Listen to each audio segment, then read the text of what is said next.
Shri TB. Jayachandra ಅವರು. ಸಭಾಧ್ಯಕ್ಷರೇ, ಖಾಸಗಿ ಅನುದಾನಿತ ಪದವಿ ಪೂರ್ವ ಕಾಲೇಜುಗಳ ನೇಮಕಾತಿಯಲ್ಲಿ ವಯೋಮಿತಿ ಸಡಿಲಿಸಲು ಸರ್ಕಾರವು ಆದೇಶವನ್ನು ಹೊರಡಿಸುವ ಬಗ್ಗೆ ಮಾನ್ಯ ಪ್ರಾಥಮಿಕ ಪ್ರೌಢ ಶಿಕ್ಷಣ ಸಚಿವರ ಗಮನವನ್ನು ಸೆಳೆಯುತ್ತಿದ್ದೇನೆ.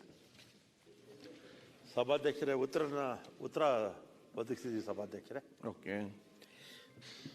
ಸಭಾಧ್ಯಕ್ಷರೇ, ಉತ್ತರವನ್ನು ಕೊಟ್ಟಿದ್ದಾರೆ. ಉತ್ತರ ಕೊಟ್ಟಿರೋದ್ರಲ್ಲಿ ನೋಡಿದ್ರೆ ಬಹುಶಃ ನನ್ನ ಪ್ರಶ್ನೆ ಏನು ಅಂತೇಳಿ ಸರ್ಕಾರಕ್ಕೆ ಅರ್ಥನೇ ಆದಂಗೆ ಕಾಣ್ತಾ ಇಲ್ಲ. ಅವರೇನು ಉತ್ತರ ಕೊಡ್ತಾರೆ?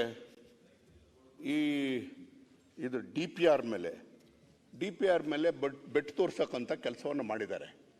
ಡಿ ಪಿ ಆರ್ನವರು ಮೊದಲೇ ಕೊಟ್ಟಿದ್ದಾರೆ. 11/4/23 ಆದೇಶವನ್ನು ಕೊಟ್ಟಿದ್ದಾರೆ.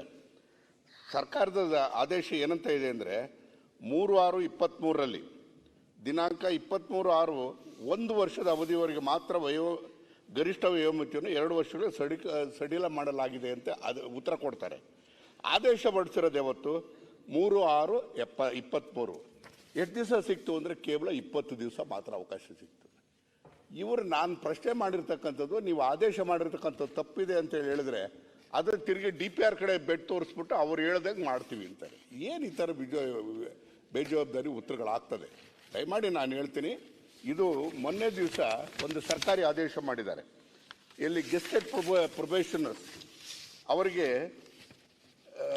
ಗರಿಷ್ಠ ವಯೋಮಿತಿಯನ್ನು 3 ವರ್ಷ ಜಾಸ್ತಿ ಮಾಡಿ ಕೇವಲ ಓದು ತಿಂಗಳು 24/1/2024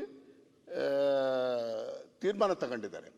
ಅಂದರೆ ನೀವು KPSC ಅವರಿಗೆ ತೀರ್ಮಾನ ತಗೋತೀರಿ, ಅದೇ ರೀತಿಯಾಗಿ ಪ್ರಾಥಮಿಕ ಪ್ರೌಢ ಪದವಿ ಪೂರ್ವ ಕಾಲೇಜುಗಳು ಶಿಕ್ಷಕರು ಮತ್ತು ಉಪನ್ಯಾಸಕರ ನೇಮಕಾತಿಗೆ 1 ವರ್ಷ ನಾವು ಕೊಡೋದಕ್ಕಾಗೋದಿಲ್ವಾ?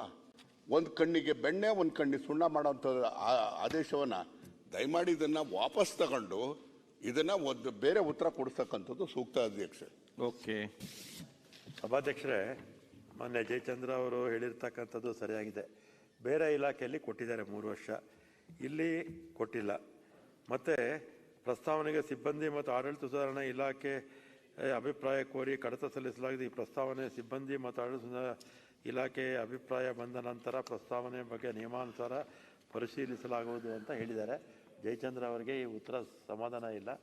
ನಾನು ಮಾನ್ಯ ಸಚಿವರಿಗೆ ಅವ್ರ ಗಮನಕ್ಕೆ ತಂದು ಇನ್ನೊಮ್ಮೆ ಉತ್ತರ ಕೊಡೋಕೆ ಹೇಳ್ತೀನಿ ಸಭಾಧ್ಯಕ್ಷರು. ಓಕೆ.